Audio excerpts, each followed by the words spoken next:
কাকা, আজ তো জালে অনেক মাছ ধরা পড়েছে। আজকের দিনটাই ভালো মনে হচ্ছে, যার জন্য সকাল সকালে এত মাছ ধরা পড়েছে। যাই বলেন কাকা, শ্যামলের জন্য দেরি করলে আমরা এত মাছ পেতাম না। প্রতিদিন ওর জন্য দেরি হয় বলে আমরা ভালো মাছ ধরতে পারি না।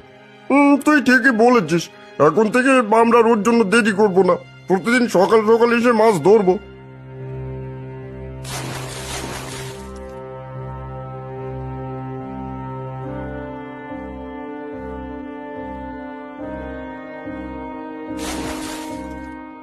কাকা দেখুন তো, আমাদের সামনে দিয়ে কি সুন্দর একটা বোতল ভেসে যাচ্ছে। রাখ তো তোর বোতল, বোতল দিয়ে কি করব?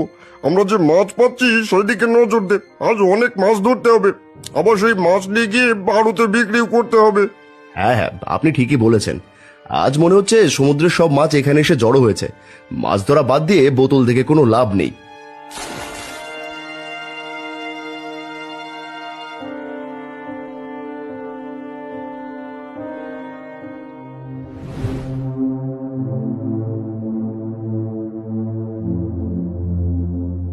এ কি, ওরা তো আমাকে রেখেই মাছ ধরতে চলে গেছে। এখন কি করি? আমি একা মানুষ, রান্না বান্না করে খেয়ে আসতে একটু দেরি হয়েছে বলে আমাকে রেখে চলে গেল। না, আমাকে অন্যদের সাথে হলেও মাছ ধরতে যেতেই হবে। কিন্তু আশেপাশে তো অন্য কোনো নৌকাও দেখতে পাচ্ছি না। না, আমার কোথাও যাওয়া যাবে না, এখানেই থাকতে হবে। একটা না একটা নৌকা আমি পেয়েই যাব।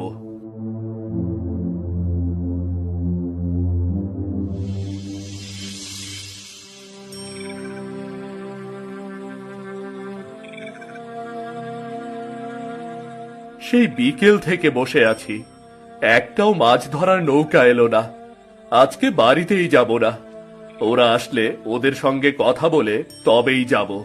প্রয়োজন হয় কাল থেকে সকাল সকাল এসে ওদের সাথে মাছ ধরতে যাব। এখন এখানেই ঘুমিয়ে নেই।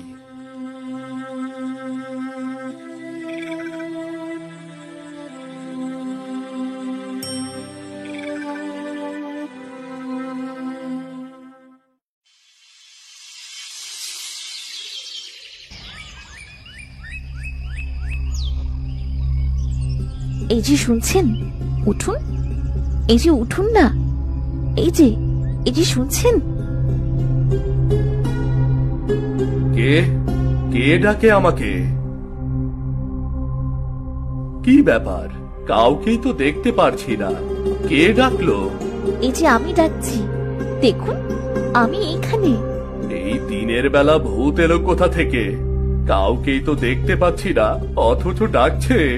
আমি ভূত না, আপনার পাশে যে বোতল পড়ে আছে সেই দিকে তাকান। আমি বোতলের মধ্যে থেকেই ডাকছি আপনাকে। বোতলের মধ্যে?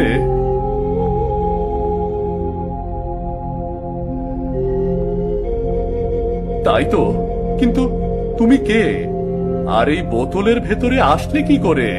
আমি আপনার মতোই একজন মানুষ, এক জাদুকর আমাকে এই বোতলের মধ্যে বন্দি করেছে। কিন্তু তোমাকে জাদুকর বোতলে বন্দি করে ভাসিয়ে দিয়েছে কেন?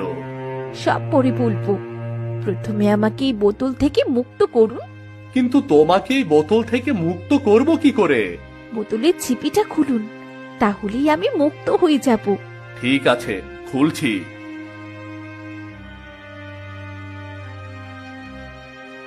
না, কিছুতেই ছিপিটা খুলছে না। তাহলে বোতলটা ভেঙে ফেলুন। ভেঙে ফেলতে হবে। ঠিক আছে, ভাঙছি।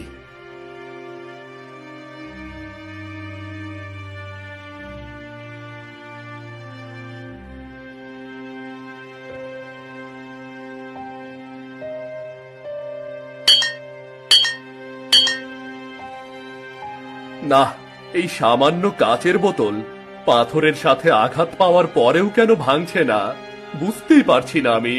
তার মানে এটা কোনো সাধারণ বোতল নয়, নিশ্চয়ই ওই জাদুকর এই বোতলটাকে জাদু করে রেখেছে। তাহলে এখন কি করব? আপনি এই বোতলটা নিয়ে কোনো শক্তিশালী জাদুকর কিংবা কোনো ঋষির কাছে নিয়ে চলুন। কিন্তু আমি তোমার জন্য এত কিছু কেন করব? এমনিতেই আমি একা মানুষ, মাছ না ধরলে পেতে ভাত জোটে না। এখন যদি মাছ ধরা বাদ দিয়ে তোমার উপকার করতে চাই, তাহলে আমার কি হবে? চিন্তা করবেন না, আপনি যদি আমাকে মুক্ত করে দেন তাহলে আমি আপনাকে অনেক স্বর্ণ মুদ্রা দেব। সত্যি সত্যি তুমি আমাকে স্বর্ণ মুদ্রা দেবে? হ্যাঁ, আমি আপনাকে অনেক স্বর্ণ মুদ্রা দেব। কিন্তু তুমি স্বর্ণ মুদ্রা কোথায় পাবে? আমার কাছে অনেক স্বর্ণ মুদ্রা আছে, যা আমি মুক্ত হলি তবেই দেখতে পাবেন। ঠিক আছে, তাহলে যেভাবেই হোক আমি তোমাকে মুক্ত করে ছাড়ব। আমি তোমাকে এখনই এক শক্তিশালী গুরুদেবের কাছে নিয়ে যাচ্ছি, যে তোমাকে এই জাদু শক্তি থেকে মুক্ত করতে পারবে।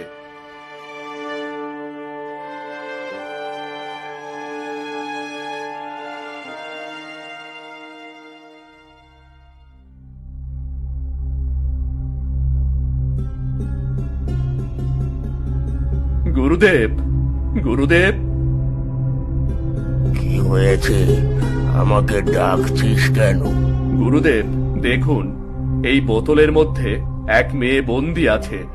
সে মুক্ত হতে চায়, কিন্তু আমি কিছুতেই এই বোতল খুলতে পারছি না, আর ভাঙতেও পারছি না।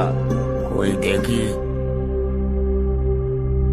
একই অর্শনগরের রাজকুমারী? হ্যাঁ গুরুদেব, আমি অর্শনগরের রাজকুমারী। গুরুদেব, এই মেয়ে রাজকুমারী? হ্যাঁ, এই অর্শনগরের রাজকুমারী। আর রাজকুমারীকে জাদুকর তার দুষ্টু জাদুর দ্বারা বোতলে বন্দি করেছে। গুরুদেব, তাহলে কিভাবে এই বোতল থেকে রাজকুমারীকে মুক্ত করা যাবে? চিন্তা কর